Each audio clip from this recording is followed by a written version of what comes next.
Welcome to Module 3 of the SLP's ABC series. This program is an interactive presentation focusing on response to intervention and the changing role of the SLP in the schools. A brief description about the changing role of SLPs in the schools will be followed by a series of challenges for you to interpret from a language perspective and decide how you would solve.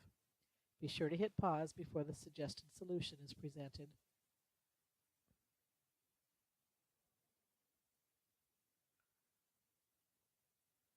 All rights reserved.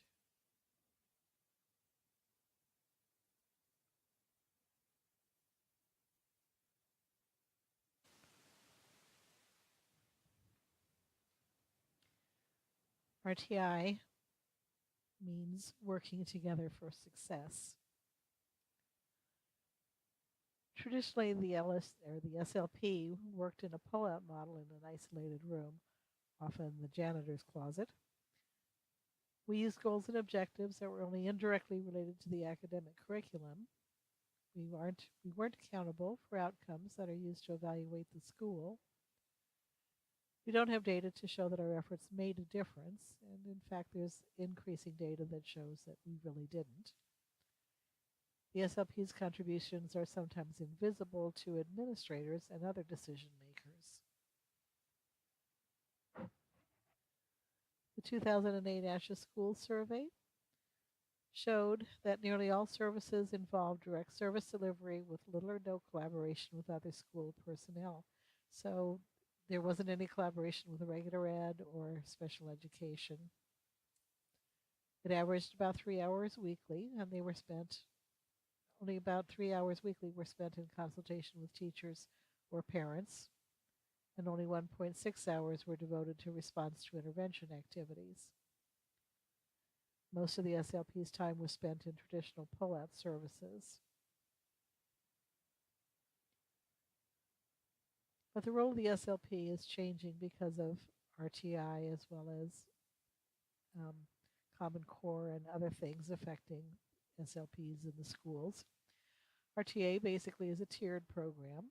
In Tier 1, all students are using the state standard language arts and other content area core curriculum and instruction. So when we talked about the IEPs, we talked about trying to keep children in the regular ed classroom. Tier 2 is going to be more in the range of accommodations.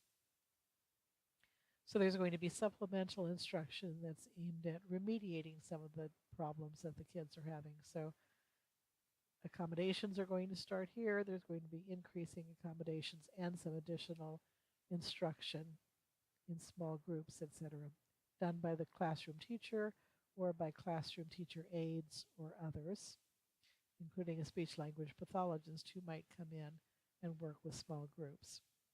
Tier 3 is going to be special education. So this is where children are identified and they're legally entitled to intensive intervention outside of the regular classroom. So SLPs need to be key players in this process. We have to be involved in the planning and the implementation of these interventions, and involved in all 3 tiers, not just the intensive services where we traditionally have spent our time. If we can share our knowledge with classroom teachers and special educators and learn from them, then we'll all be a stronger team. The idea is not to add to the SLP's plate because we already have more work than we know what to do with. So basically on this plate, we had our own caseload, a separate curriculum. It was a speech focus, pull-out model, and we worked independently. So it's just a different plate where now instead of our articulation, it's going to be basically our reading, where instead of a separate curriculum, we do our efforts that are more curriculum-based. Instead of a caseload, we talk about a workload so that it allows us to spend some time consulting, doing some parent training or some training with teachers, etc. Instead of a speech focus, it's going to have a more language focus. Instead of pull-out, it's going to be more in class And instead of independent, it's going to be more collaborative. So it's a very different plate, according to Barbara Aaron, than what we've traditionally been doing. Our current model is insufficient for many reasons. It's rooted in traditional practices. Pull out for 30 to 60 minutes weekly is insufficient for language impaired kids. We just can't really provide enough to make much of a difference. Especially when we talk about a 30-minute session involves 5 minutes to get them to the speech room and 5 minutes to get them back again. It restricts our interaction with teachers, and we have little visibility in the school. Nobody really knows what we do or what we're capable of. Nobody knows how important language is to the success of these kids because we're just not visible and talking about it. We're not the go-to professionals for academic problems that we could be, and then students aren't reaping the benefits of what we have to offer. So what are these unique contributions of the SLP? We're the language experts. We can focus on language and related cognitive foundations of the curriculum. We're the people that talk about executive function and how the kids aren't focusing, the kids aren't thinking at a higher level. We have the training on what makes text difficult, everything we've been studying, the text cohesion, the syntax, the morphology, the phonological awareness, the patterns of spelling, etc., and how they all follow developmental principles very similar to speech. We use a language lens, and I can't emphasize how different this is. So you all know Cindy Lane, Parr. So she basically was a regular educator when she started our program, and it took her a good 2 years to make the transition into being a language person or a speech language person. It's just very different. The regular education team is taught to look at the curriculum, and their focus is on teaching the curriculum and to teach to the middle. They are taught to basically assume that the language is there and that they need to help the children achieve a higher level of processing it. We see everything from such a different perspective.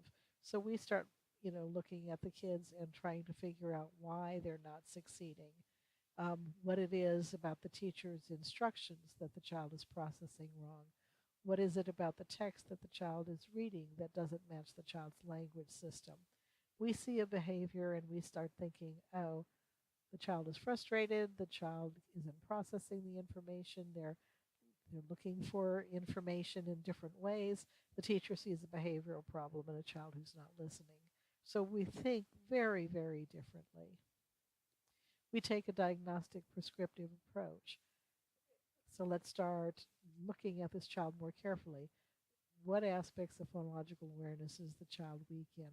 What aspects of the language of the reading book isn't the child processing?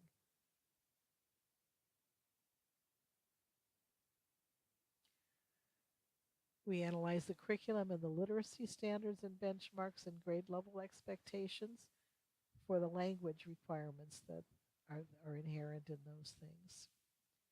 And we uncover those language roots. If the child's not reading at grade level, it could be and probably is all of these things. Do they not have the phonological awareness and the spelling skills? Do they not understand the derivational morphemes? Are they not processing the left branching syntax of science text or the complex syntactic structures of literature? Do they not have theory of mind and they're not applying it to the text so that they don't understand the motives of the characters? They don't understand the sarcasm that's going on in these discourse exchanges within the text. Do they not have the vocabulary? Can they not think at the inferential levels and the analogy levels and the metalinguistic levels? So all of these things that we've been studying all semester long are the way that we start to look at the language roots of the curriculum and how it's affecting spelling, math, writing, reading, and the content areas and the Common Core benchmarks. The Common Core state standards make the language to curriculum connection easy for us. Just as an example, you can look through the speech and language related goals in the kindergarten levels of the Common Core state standards, ranging from asking and answering questions to phonological awareness, comprehension, describing familiar people, places, demonstrating command of conventions of standard English, such as nouns and verbs, plurals, question words, prepositions, syntactic structures, and a host of vocabulary goals. The nice thing about the Common Core is that the goals remain the same from grade kindergarten all the way up through grade 12. They just increase in complexity. So asking and answering questions turns into asking specific who, what, where, when, and why questions, which then goes into answering questions to demonstrate understanding of the text, referring explicitly to the text as the basis for the answers, and so forth all the way up to 12th grade. So we can make our goals and objectives standard reference, which means that we assess the child to determine their current level, we generate goals and benchmarks, and then we refer to the Common Core standards to see if the goals indirectly fit, or we can make our goals standards based, which is a little bit different, and it's much more curriculum based. So you basically start with the same assessment to determine where the child's strengths and weaknesses are, and then you go directly to the Common Core state standards and look at where those weaknesses are going to affect the curriculum, and you plan your IEP goals and benchmarks from the standards, and so they are written explicitly in terms of the standards. For example, this shows the same goal in kindergarten, first and second grade. So at the kindergarten level, the goal is to use frequently occurring nouns and verbs, which we would get from the kindergarten curriculum. Use common, proper, and possessive nouns, which we would get from reading material that is in the first grade curriculum, and then using collective or group nouns. So this would be an example of semantic goals. On the same page of the standards, we can look at another group. The kindergarten level form regular plural nouns by adding the S or ES. At the first grade level, use singular and plural nouns with noun-verb agreement, use personal possessive and indefinite pronouns, and use verbs that convey the sense of present or past tense. And by second grade, it's use forms that are frequently used with irregular structures, reflexive pronouns, and forms that have the past tense frequently occurring with irregular verbs. And again, we can find these same standards all the way up through the grade levels. They'll just be more complex. So this would be an example of morphological goals. Produce and expand complete sentences in shared language activities. So it's the emphasis on producing complete sentences in kindergarten using compound sentences with different variations, imperative, exclamatory, and interrogative and declarative. And then it's with transformations in second grade. Again, examples of syntactic goals. So an example IEP might be the long-term Common Core objective. The student will demonstrate command of the conventions of standard English grammar and usage when writing or speaking at the kindergarten level. And then the short-term measurable objectives would basically come straight from those Common Core standards that we just looked at.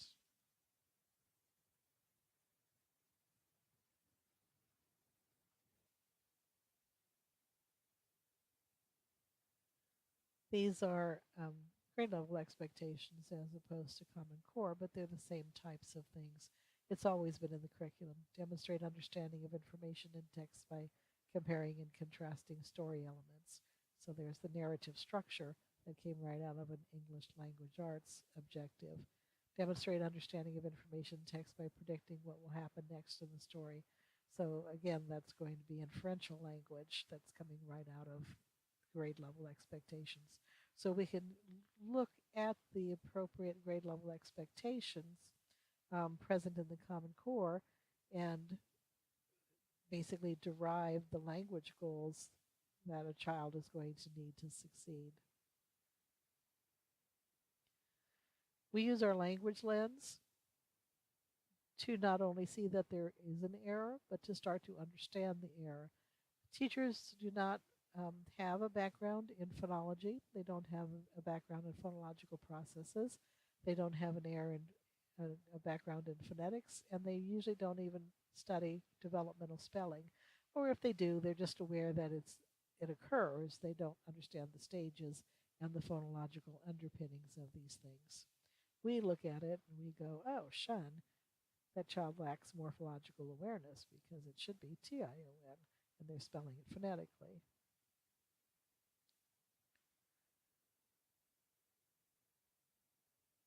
So we look at the curriculum through a language lens, and we look at children's responses to that curriculum using a language lens. And we take the diagnostic prescriptive approach, where we try to identify where the breakdown is occurring and then what we can do to revise and implement some strategies to help the child strengthen their deficit areas.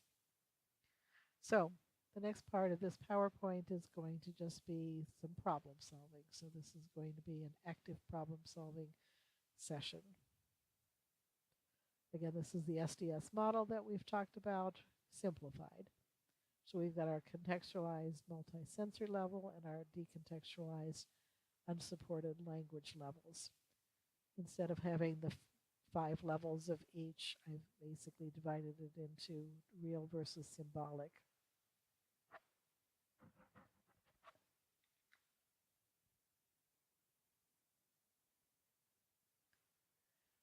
So at the lowest level, if you recall the SDS model, personal action, exploring, scribbling, pounding clay, rolling cars. So you're using your own body to interact with the environment. At the next level, use a real action to accomplish a goal. This is that relational level where you would use one thing in relationship to another. So you would use a broom to sweep the floor into a dustpan. You would follow a recipe to cook food. The next level is the beginning of the symbolic level. So you would use concrete representations like pictures or toys or models that look very much like the real object. At a higher level, you use more abstract representations, such as charts, graphs, manipulatives, and symbols. So those are the contextualized levels. There is something visual and manipulative that you can use to support the language. At the decontextualized levels, you're recounting using words to talk about your own experience, personal or observed. In the SDS model, those are separated into ego-centered and decentered. In the simplified model, they're together.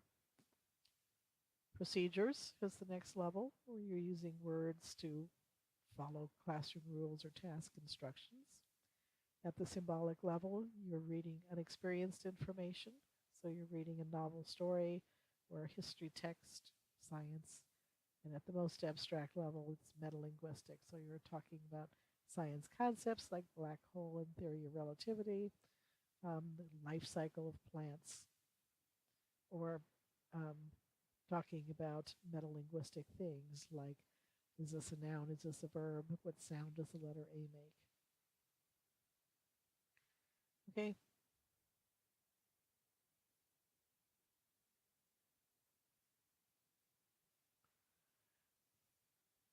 We're basically going to use this model to evaluate the language complexity of a situation and then figure out how we can parallel whatever is happening at this very high level with something at a lower level so that the child is getting input from both the high demand and some support, some visual support, tactile support in terms of intervention, which will make more sense in just a minute.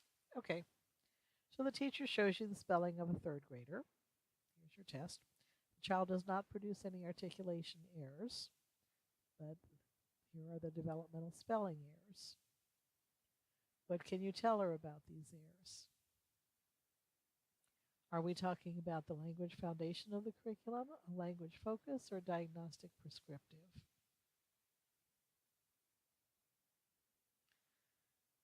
Let's look at some concepts. Are all the sounds represented? Elephant. Most of them are. Stard. Most but not all. Present. So are all the sounds represented? The answer would be no. Are all of the syllables represented? Elephant. Start. Present. So again, the answer would be no.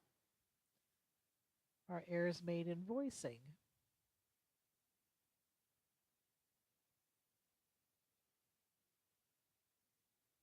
This D here.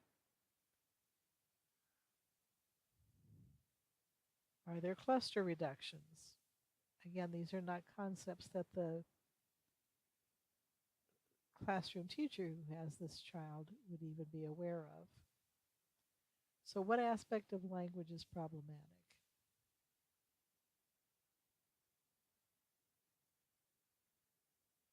And the answer is phonological awareness for syllables and phonemes. So we take this very systematic approach where we look at this and we try to find the patterns. And then we say, where are the language problems? And it's in syllables and the phoneme level, phonological awareness. That's up at the level of meta-language, where you have to reflect on language itself and start finding patterns within language. So it's very high curriculum demands. And we're talking about the language foundation of the curriculum. Now the next question becomes, what would we do in intervention to support better learning for this child?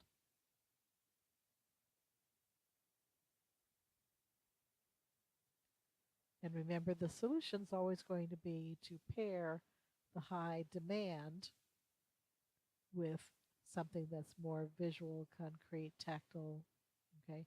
So support the high demand that's very metalinguistic and completely decontextualized language with something that makes it more contextualized language so the child can think about it at this lower level. So one of the things that we've talked about over the semester for doing that is phonic faces. This is the little train that we've talked about before.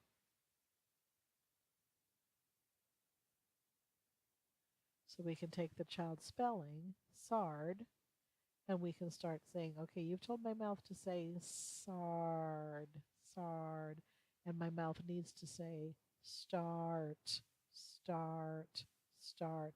So let's look at the beginning of the train and think what our mouth should be doing. Instead of going SARD, it needs to go start, start. So there needs to be another sound here. Likewise, at the end of the train, we can be saying, okay, now you've got my mouth saying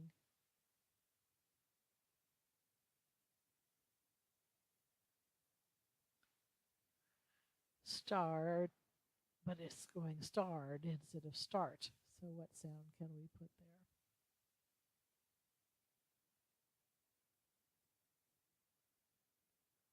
So that takes care of the voicing problem. And we can say, okay, there's more than one sound. Listen to it start. My tongue starts out quiet, and then it taps my top of my mouth. Start, and help the child hear that T sound in there. You can also use this for syllables. How many times does my jaw move when I say elephant?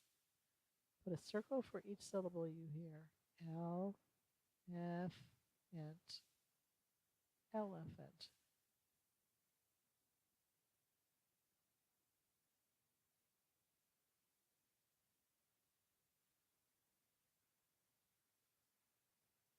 Now say the word present, present.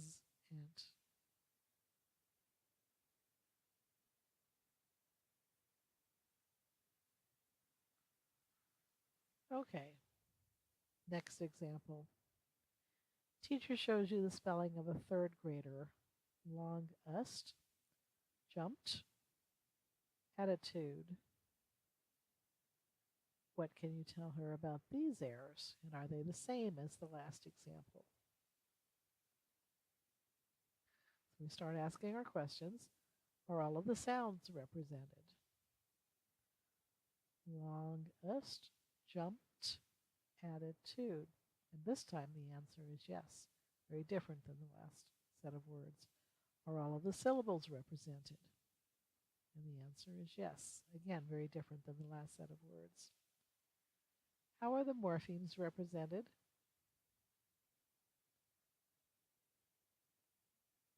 When you look, this one's represented phonetically instead of morphologically. What about this one? And what about this one? Are the spellings phonetically reasonable? Yes, they are. So what aspect of language is problematic if it's not phonological? And the answer is morphological awareness.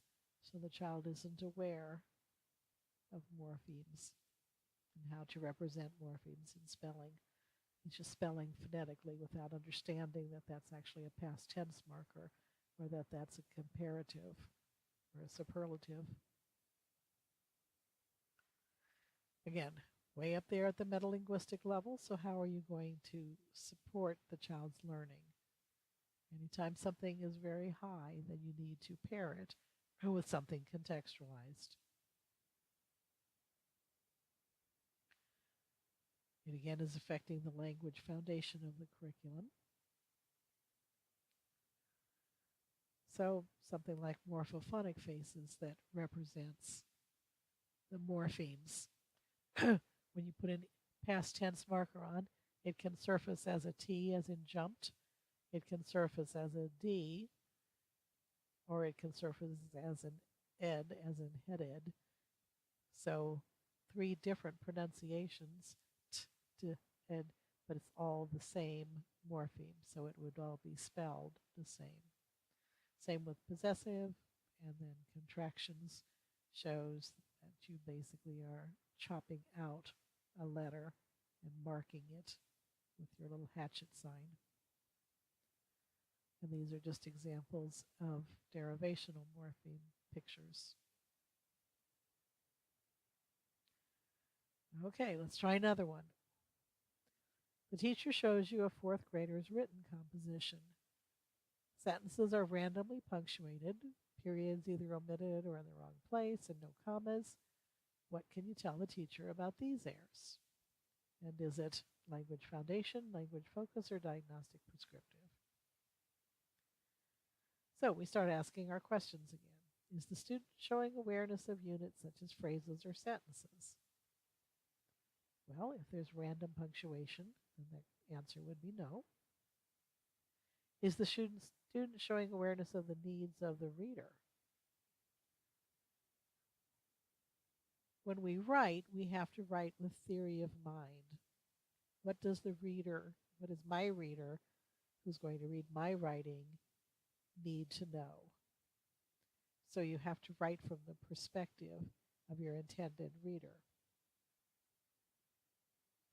Is the student aware of the communicative function of sentences, such as statements and questions? So a pragmatic issue. So what aspect of language is problematic?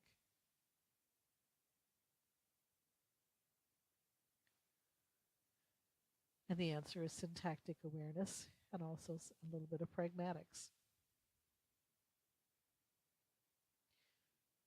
So again, one of those meta things, being aware of language,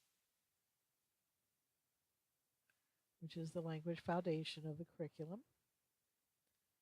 And so what is your recommended strategy for solving some of these problems? How would you improve syntactic awareness? The answer is almost always by pairing it with something more contextualized. So sentence framing is one of those strategies. We have to visualize for a child what we mean by a sentence.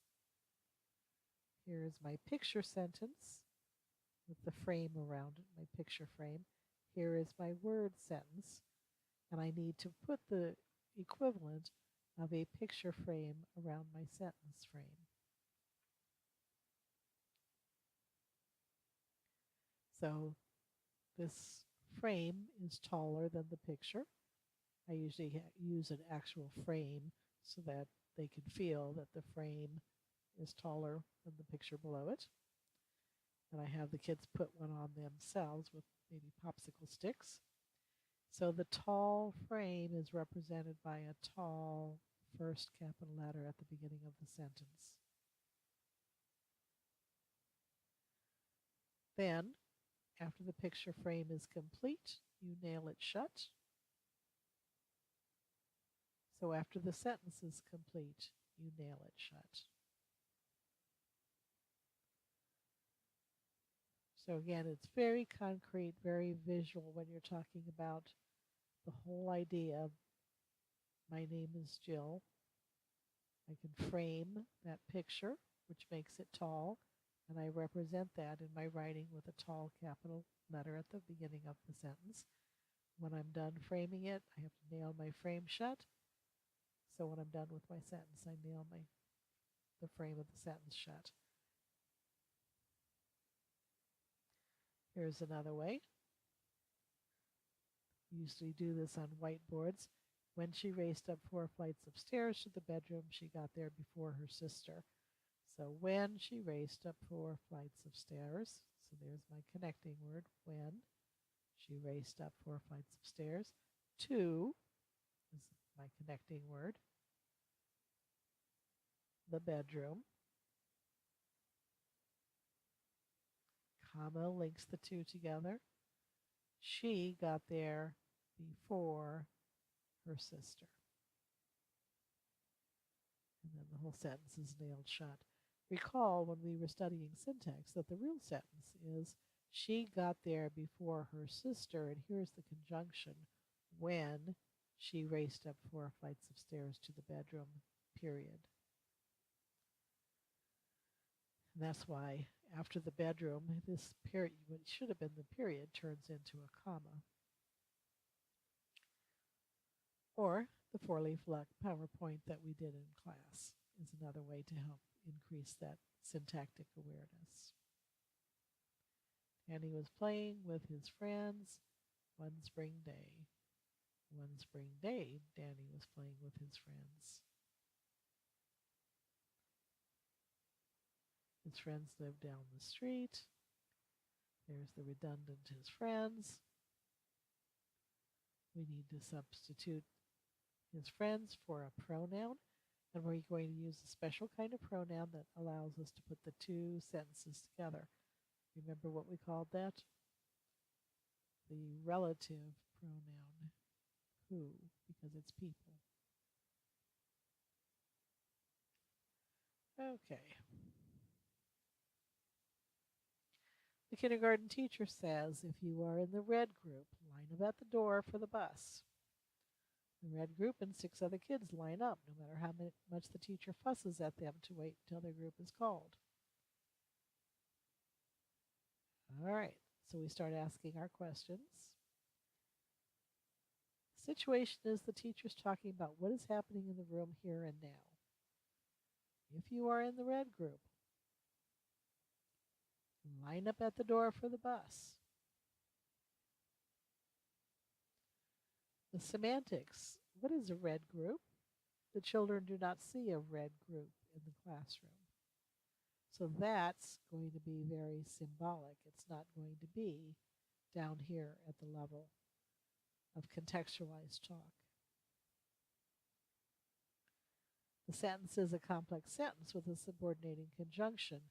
If you are a red group is heard as blah, blah, blah, blah, blah, because the child can't see a red group and doesn't understand what the red group is. And now we've got this conditional question. If this happens, then do the other thing. So all they hear is line up at the door. That's a simple description so the children immediately do so. I think we talked about this one in class. So what is going to be our solution? There's the teacher's level of discussion up here at if you are a red abstract group. The child's level of interpretation is for their own body to line up at the door because that's the only part of the sentence they understood. And we need to drop the solution down to a more concrete, contextualized level. This is going to be a language focus. So we're going to focus on the language that the teacher is using, the language that the child is interpreting, and we're going to come up with a solution for the teacher that's going to be a language-focused solution. So the teacher should pair visuals with the complex instructions. If you ride the red bus, the child has a red bus tag, line up at the door. Now all the child has to do is match.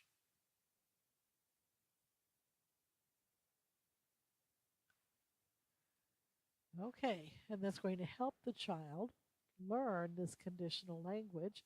It's going to help the child learn the abstract concept of being a member of a red group. So it's going to help the child increase language skills while at the same time getting the pragmatic problem of lining everybody up for the bus accomplished. New problem. The 6th grade geometry teacher is explaining measurement of area, perimeter, and volume using definitions such as the area is the bounded part of the surface, space on a surface calculated as length times width. The student is frantically flipping through his textbook instead of listening to the definition. Okay, so the situational context. The information to be learned is meta-language, bounded part of a space on a surface. It's a concept, not a physical object. So you have to think up here at this highly symbolic level. The discourse. The teacher is providing a list of important definitions related to the topic of measuring cubes. So the student must discriminate and remember them. So first we have the volume, then we have the area, then we have the perimeter, etc., and each one of them is going to have its own definition and its own information. Semantic definitions require metalinguistic learning or deriving meaning by attaching verbal concepts to words from verbal relationships. So there aren't any pictures here. The area is the bounded part of the space on a surface calculated as length times width. And all of that has to attach to the abstract word area. So it's words being used to explain words instead of visuals being used to establish the concept and then words tagging on to the concept. So what do we do? As usual, the answer is make it more concrete. Our note here says the student can't learn linguistically, can't attach words to word definitions. So why are they flipping the pages of the book? They are paying attention. They're trying to find a picture or something to help them make sense of the words because they can't learn it from word to word. So the teacher's level of instruction is up here at meta-language. The child's level of interpretation is just lost. So our solution has to be down at this level. So how would you solve the problem? How could you make it visual and concrete?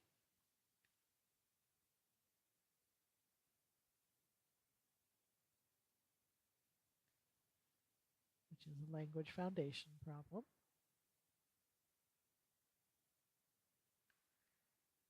Okay, students should be given visual exemplars to attach to the words and mnemonics.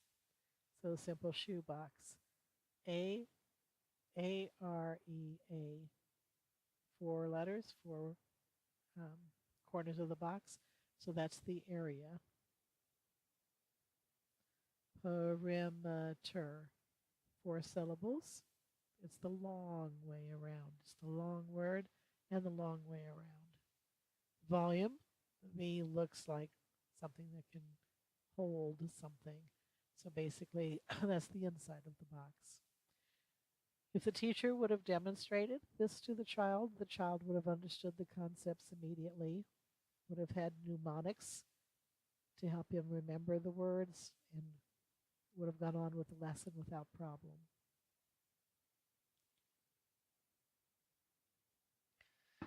A kindergartner is looking at a picture book of the three bears during quiet reading time, but he only labels items in the picture and flips through the pages randomly. So a kindergartner should be able to look at this and derive a story, but instead the child is just labeling some of the things: bear, cup,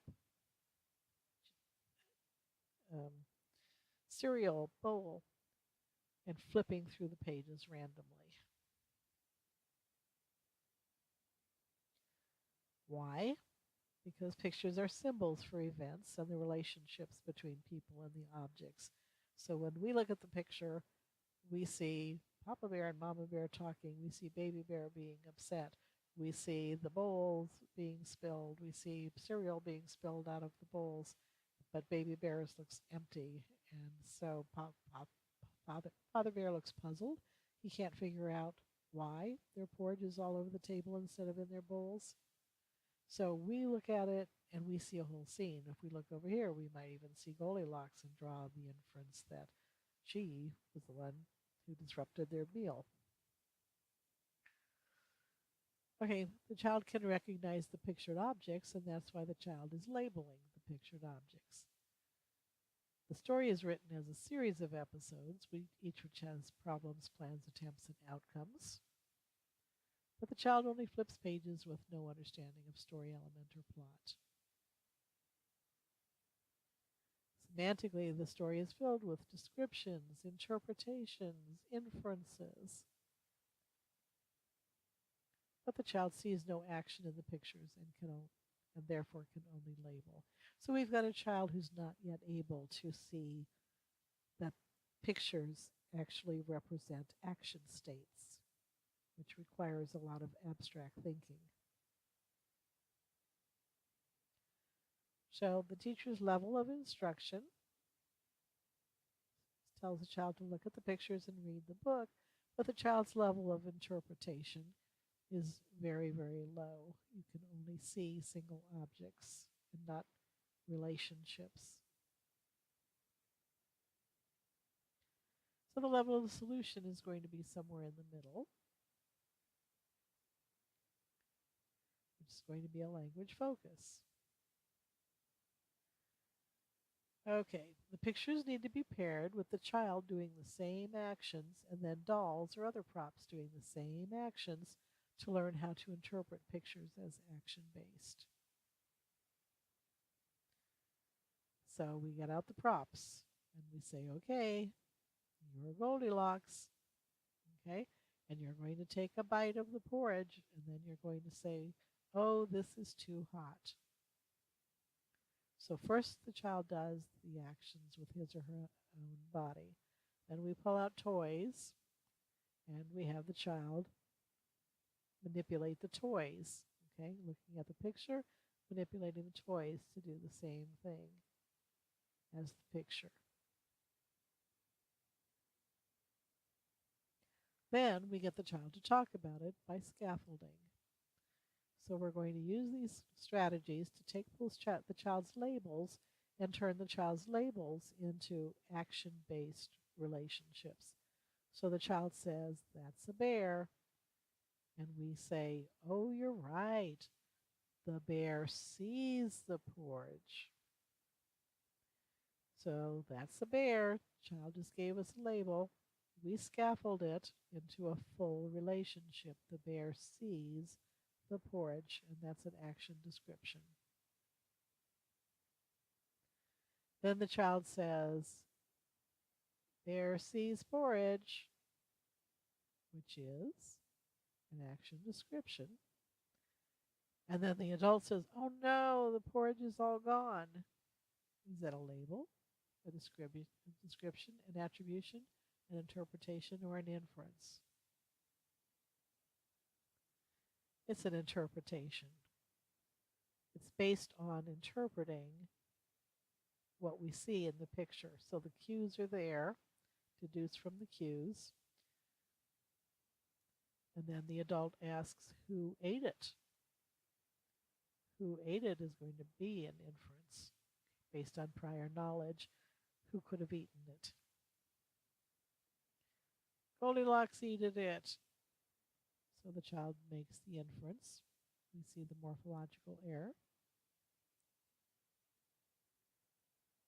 The adult baby bear is, and the child says, sad. So that's an attribute or a characteristic. So we see that the child went from labeling and then with scaffolding was able to do some description, some attribution, and even some inferencing.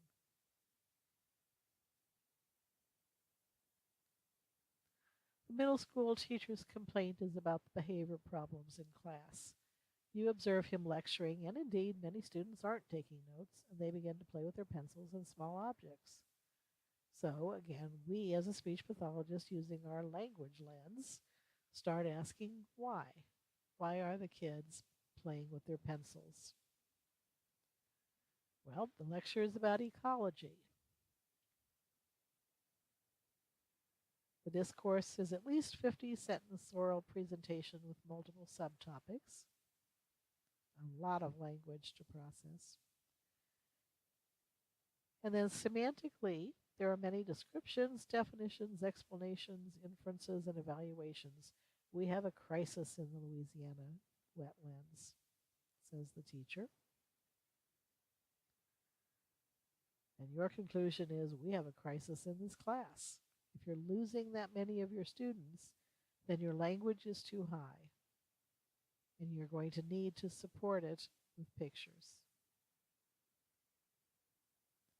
So the teacher's level of discussion is at the meta language, or at least the high symbolic level. The students' behaviors are to disengage. So basically, they're beginning to play with their pencils and small objects. It's taken them all the way down to a decentered level. So we need to meet somewhere in the middle, a high level of symbolic. So what would you do?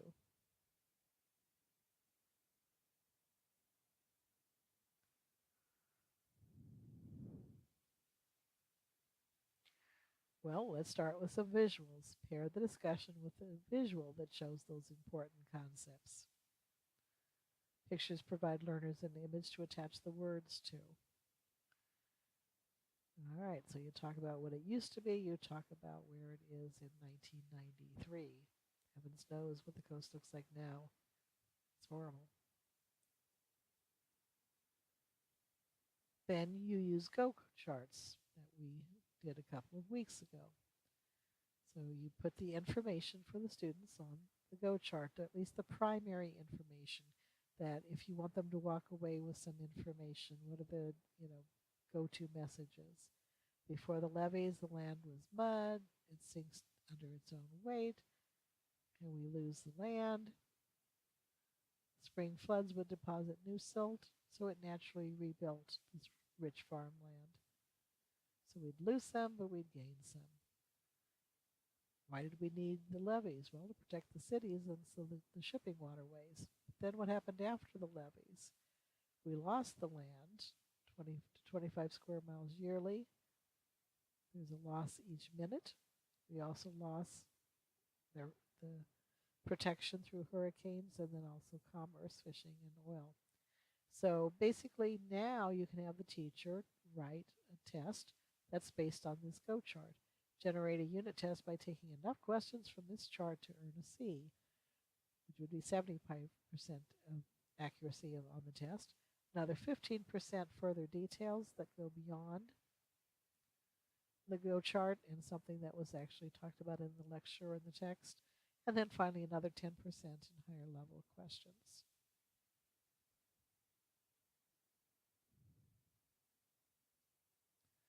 Three weeks ago, a first grade teacher had asked the child who was not remembering sight words,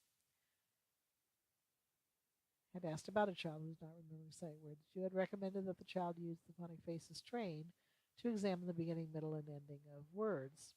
The teacher charted the number of words the child could recall in 1 minute daily probe each day, so keeping that data. His rate of recall had not improved. All right, so your first hypothesis was that the child perhaps had poor phonological awareness and therefore wasn't really processing the beginning, middle, and ending of the word. But after weeks of this, we're not seeing any changes, so that's not going to be a strong enough solution. So the task is metalinguistic. You work with the child for 30 minutes and determine that phonemic awareness has not improved, and they still don't have an improved concept of a word. So you decide to use morphophonics, or the word structures. Since we know that overlapping the meaning and the sound of a word is often very useful for children who are struggling with sight words. And that brought it down again to a very visual, symbolic, contextualized level. And that's diagnostic prescriptive. Another one. A second grade child has learned the 270 Dolch words and gained many other sight words, but has no word attack skills. So this child is sort of the opposite profile. They've got the sight words, but they're not gaining any of the phonemic awareness and phonics skills. The child has had intensive phonics training, but still cannot tell the difference between long and short vowels, nor understand the patterns related to each syllable type.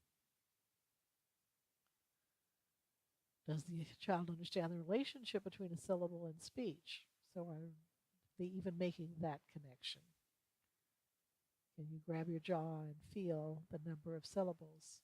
Can you feel your tongue going up and touching the top of your mouth and recognize that that's the t sound represented by letter T? Do they differentiate consonants and vowels? A lot of times when I'm working with kids and I ask them what the vowels are, they have no idea what the vowels are. Do they differentiate short from long vowels? Do they know the spelling patterns? So what aspect of language is problematic? Logical awareness for syllables and phonemes, and print awareness for the orthographic patterns. All of those things are very metalinguistic, the highest part of the model. So what are our recommendations for pulling it down to a more contextualized symbolic level, more visual? Well, phonic faces are my solution. Helping the child understand the difference between vowels, the babies and the adults, and understanding some of the phonic rules. When the kids are on both sides to take care of the baby is safe and usually stays to make it sound. So we can visually see the difference between consonants versus vowels.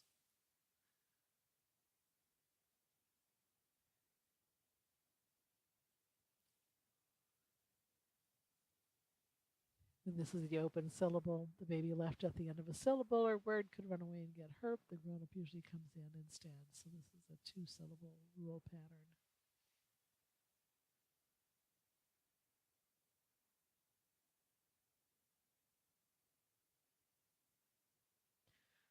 All right, next problem. You were called to kindergarten where a new boy is behaving very aggressively and using 4-letter words and not the good 4-letter words. The teacher has tried to calm him down and ask him what's wrong, but he replies only with an angry curse word. So I don't think it's language foundation. Is it focus or is it diagnostic prescriptive? Well, let's explore it a bit. Child is being very real. So it's child's own language in a real situation where the child feels threatened. Does he have a script for the classroom? Why is he feeling so threatened? Well, he's probably scared. So he doesn't have a script for the classroom, doesn't know where he's supposed to be, doesn't know what he's supposed to look like. Start drawing some pictures of here's where you're supposed to sit. This is what you're supposed to look like so he can see himself. Can he put his confusion into and fear into words? Not really. He can only, do a reflexive curse word in response to those feelings.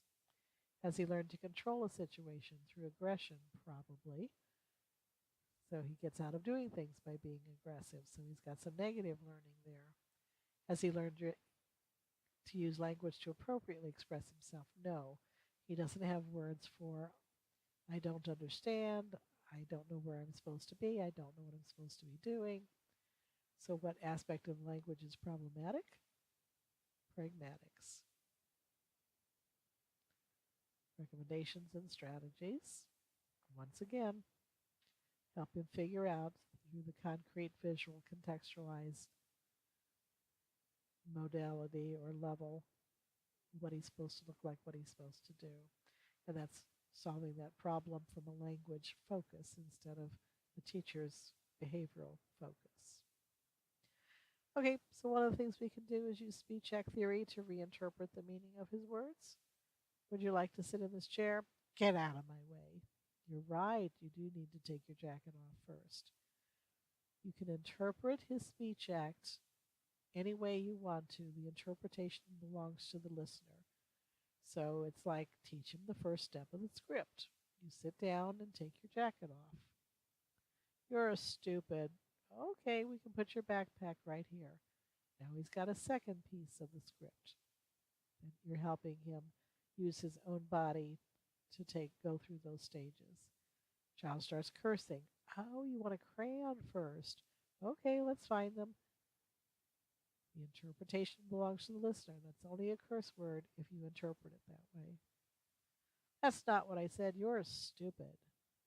Did you say you wanted the blue or the red crayon? So you give him a binary choice. Red. Sure, I'll sit with you for a while and you can show me how you will draw your picture.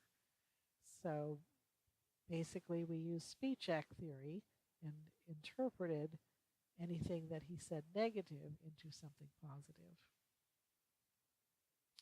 Okay, and he begins to color. So now he's getting the script. He knows where his body's supposed to be. He knows what he's supposed to look like. He knows what he's supposed to be doing. And now he's calmed down. He's not in fight or flight anymore. Let's try another one.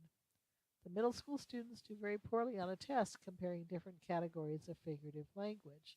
The information was taught using definitions and examples of each type with follow-up worksheets. So once again, we're putting words to words. This is what an analogy is. This is what a metaphor is. Okay, so word-to-word links. And so many of our kids are visual. They've got to link it to a visual image. When you talk with students, you find the definitions all sound the same to them. When you work with them attempting a worksheet, you find they can't hold the definitions in short-term memory and simultaneously read and analyze the sentence in short-term memory. So completely overloaded short-term memory, okay? A metaphor is blah, blah, blah, blah, blah. Now let's read this and see if I can find a metaphor in there. So you've got auditory information that has to be held in short-term memory for the definition and auditory information that has to be put in short-term memory to start working on it. Something needs to become visual. The test further requires them to make a series of comparisons of the sentence to the definition. So, teacher's level or the task level, way at the highest level of metalinguistics, and the student is attempting it but failing, so as usual, the solution has to be to make it more visual and concrete. So either make the definitions visual and concrete or make the task more visual and concrete. Simile sounds like similar or smile. Smile when you make a funny comparison. Look like a monkey. Metaphor compares two things. Think of words that give you the visual image. Don't use as or like. Use is, are, were. Jim was a dirty dog. Jim has been a dirty dog. Jim, the dirty dog, lied to me. So all those things are going to be metaphors. Here's another funny one. It's kind of like vocabulary cartoons. Personification, give human characteristics to something. The ball kissed his cheek. The ball whistled a warning. The ball threw itself at the boy. The ball winked at him and missed, etc., etc. So think of some way to put some visual mnemonics that the child can link the words to.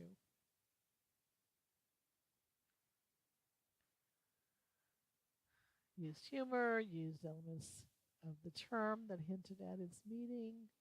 Personification is a person. Simile sounds like similar. Students can see the differences between the words. Students can hold the pictures next to the sentences and make a picture-to-word comparison, which is going to decrease that long-term or short-term memory load. And it gives students multiple modalities to remember the word and its meaning. This one I had been doing with my grandson Danny, and within 15 minutes he could differentially use the terms without the pictures and easily completed the worksheet. Okay. So those are, some of the examples of things that we can use in response to intervention. Some of them were accommodations, some of those were interventions. One of the other things we talked about in response to intervention was not being exclusively service delivery, but rather also serving as a co-teacher in parent training, in coaching and consulting, and on planning teams.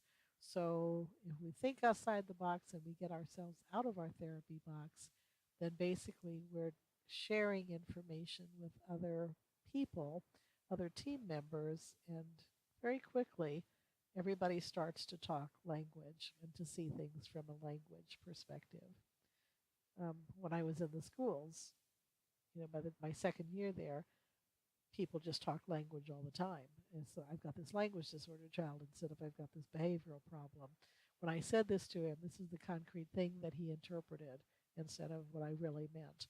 So people started also viewing the things that happened in their classroom from a language lens. And that's because I got out and did some co-teaching, some short-term interventions in the classroom, did consulting with the teachers, etc. So these are just examples. Identified children plus many others have poor phonemic awareness and low reading achievement. So we've got a couple of kids in our caseload who have poor phonemic awareness and poor reading, but there's other kids in the classroom who also have that problem. So we can go in and implement an 8-week intensive small group phonemic awareness intervention in the classroom, use the words from the classroom reading book, monitor progress weekly, modify goals as agreed, and then exchange strategies and principles with the teacher in that process. So that's an example of moving our therapy. It's called push in instead of pull out. Instead of pulling the kids out of the classroom, we push ourselves into the classroom and help the students learn. But they're in with a group of peers who also need that kind of help. Coaching. You work intensively with aides or paraprofessionals in different classrooms for several weeks. So you coach them on better strategies and techniques. A lot of the aides are just people that have a high school degree, so they have no information on, they have no teacher certificate or no real training, etc. So if I invest a short amount of time, so if that aide's going to be in that school for the next 5 years, and I invest a short amount of time coaching that aide on how to break a task into smaller pieces, how to use language and support it visually, etc., then that time is really well spent, because over the 5-year period of time, she's going to be using those strategies to help the kids succeed in the classroom.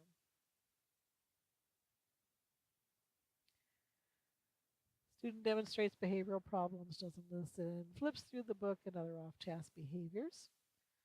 So again, we interpret it with our language lens, and we say the student just isn't understanding the things that are going on in the classroom.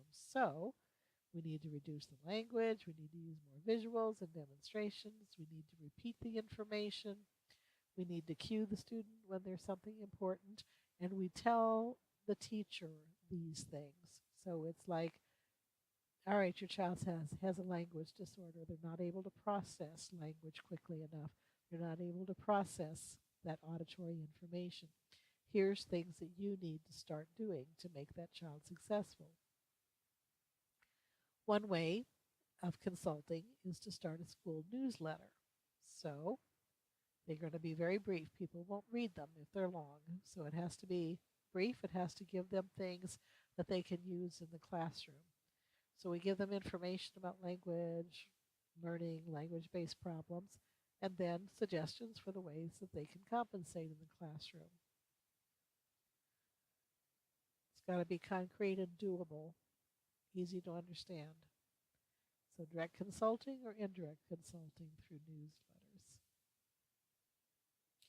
Problem, fourth graders showing problems with reading fluency and comprehension. Co-teaching means that you use the same materials, but you teach different things from that material. So the teacher follows the reading curriculum, helps the students decode words, teaches new vocabulary, helps them figure out meaning from context, asks factuals and inferential questions, etc., the things that the teacher's manual and the teacher's training teaches her to do. We use the same story, but we address the language foundation. We ask questions that help the child figure out where in the text, exactly where in the text it says that. Where in the syntax did we get that inference from? Where in the text cohesion do we understand how the information is linked? We break the complex sentences into constituent ideas and help the kids understand the interrelated information or ideas. And we teach them to learn to identify and interpret the complex language structures, because once they can process the language, then it's going to, they're going to be able to process everything better. All of their textbooks, all of their reading books, etc., because they now can process these more complex language structures. So we take our training, use the same materials to co-teach information that the teacher is also training or teaching. Okay, we've got some Asperger syndrome or autism spectrum disorder kids in a developmental disabilities classroom who are nonverbal. So again, we're going to do co-teaching. So by teaching requesting using picture symbols, etc., we're teaching the child, how to communicate with a nonverbal system. We're also tuning them into speech cues. Yeah, we act as a facilitator to assist the child to use the pictures to make requests, sort of the PECS procedure. We teach the paraprofessionals to assist the child. So it's that co-teaching. Here's how I would do it, and then we start coaching those individuals.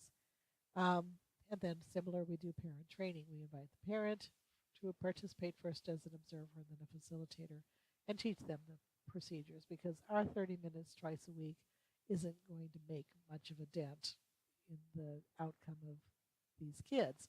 But if we get the parents and we get the aides and we get the classroom teacher and maybe the gym teacher all on the same page using some of the same strategies, then we can really make a difference, which is the beauty of being in the same school with the same faculty for multiple years. It takes time to affect others, but when you do, you get some nice changes. All right, another problem, children are not participating in a discussion or giving wrong answers if they do. So, the guy from Fat City, Lavoie, basically gave us this strategy of giving children a nonverbal heads up that they're going to be asked the next question. Then we model and teach scaffolding strategies so the teacher can lead the child to get the right answer, knowing that if one child needs the help, so do 5 others in that classroom. So basically, if this child still can't answer, instead of moving on to the next child, we start to get the teacher to scaffold for the child and lead them question by question if we need to drive the correct inference. Okay, or consulting model. We provide information on auditory processing disorders. The reason that the child isn't answering your question is because they can't process auditory information that fast. They're still on the information from the last question. So we talk about strategies such as preferential seating, slower speech rate, repeating important points using nonverbal cues, supporting auditory discussions with visuals, etc., etc. So we use our professional knowledge to help other teachers interpret the behaviors of the children correctly. Another problem, children are not improving in spelling despite more intensive instruction. Well, if you keep teaching them at the level of correct spelling when they're developmentally 3 stages lower than that, you know you're not going to get appropriate changes. So basically, we have to evaluate why the errors are occurring and then start to use the appropriate interventions in terms of phonological awareness, hearing the syllable breaks, understanding that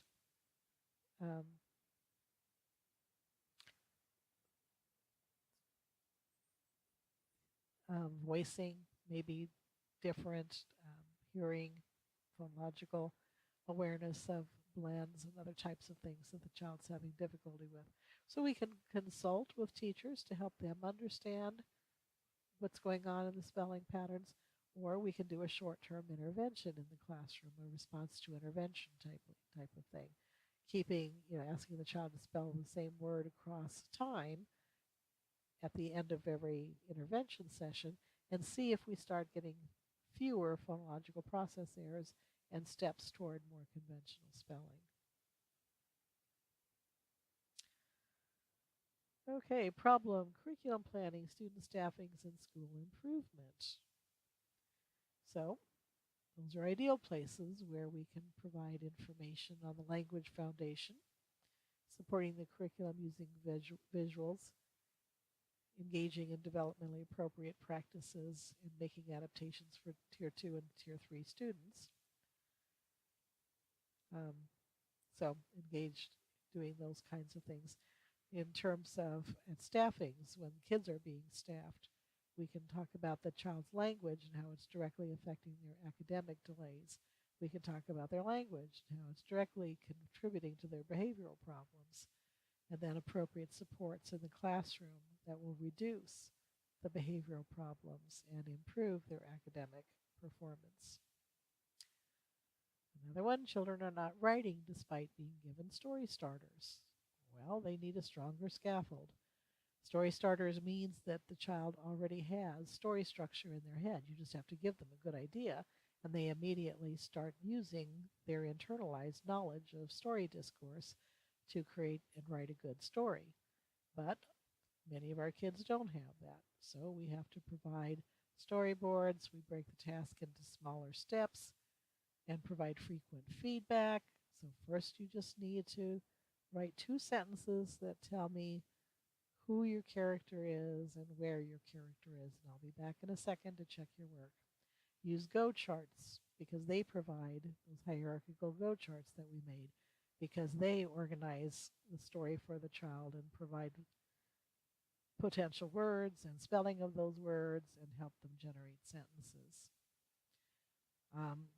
Use narrative discourse writing paper so that first they can plan out their story using pictures, putting in the appropriate parts of the story, the setting, the beginning action, the problem, etc., and then turning it from their picture storyboard into a written storyboard. Another problem, children have articulation problems and reading delays. So a short-term intervention could be providing interventions like this that work simultaneously on oral and written language. If the child has a TH problem, we can sound out the words that have a TH in them, and then we can work on the pronunciation. We can use print to cue the child when they're producing the target sound correctly or incorrectly, and gradually increase the complexity of what they're supposed to say and make it more spontaneously through paraphrase. Then, as the child is more successful using this worksheet at speech, we can send it home as a homework assignment so that now there's carryover into the home. and also trains the parent. All right, another problem, kindergartners have articulation problems and are failing to learn letter sounds. Well, we've got co-teaching once again. We've got the teacher who introduces the book in small reading group, introduces new words, teaches the story meaning and the things that the teacher does. And then we have the SLP who selects words from the classroom reader that have the target sounds. We can use phonic faces to teach the speech cues, and we alternate emphasis on phonemic awareness and spelling, and then articulation. Back to phonemic awareness and spelling, back to articulation as we go through the book. And then we reread the story and use letters to cue the sound production. Okay, now you tell me the story, but this time make sure that you get your tongue in the right place, make the sound correctly. Problem, the child talks loudly or has a hoarse voice. Coaching, provide the teacher with a voice meter. Instruct the teacher to call on the target child several times during a discussion. And before the child answers, instruct them to talk in the good range, the green for go. Not too quiet, not too loud, right in the go center, so that you're training the child visually to answer with the appropriate voice. It's another thing that you can put in newsletters talking about voice issues. Provide checklists that the teachers can use to make some decisions about their kids, and provide suggestions or strategies in those newsletters that the teachers can use in the classroom. Okay. Problem, students have difficulty understanding content area concepts and remembering associated vocabulary. So we've already talked about this example as a visually simple way, but very effective way of helping the children understand the vocabulary and remembering the mnemonics. We can use diagrams and pictures, etc., to help the kids understand what the teacher's talking about when she says complete versus simple sentences, subjects and predicates. So the complete sentence is this nice diagram, the big, fat, white rat, as opposed to the simple, which is just a little line drawing. So this is a simple subject. This is the complete subject. This is the simple predicate, just looked. This is the complete subject, looked at the cheese. And this is just a little board for adding ants. Whenever you get 10 ants, so 3 plus 7, for example, now you've used up all of the ants, so you trade it in for an ant hill, and the marker moves over to an ant hill.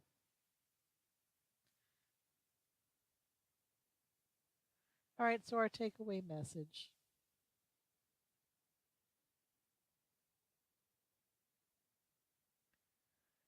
Because of our unique training and background, we bring a very different perspective to the classroom.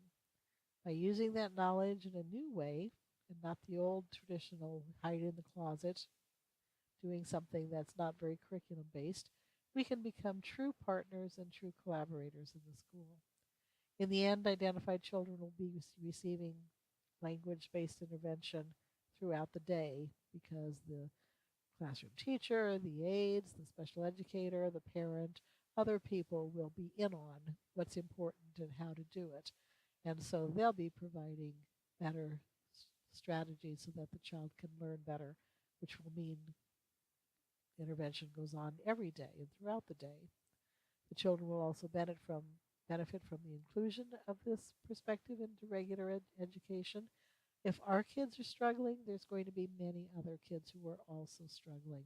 And even the kids who aren't struggling can benefit from the visuals. We have to be patient. This change takes time, commitment, and flexibility. But especially if you're in the schools working with the same team across a couple of years, you can make huge changes in what's happening in the school.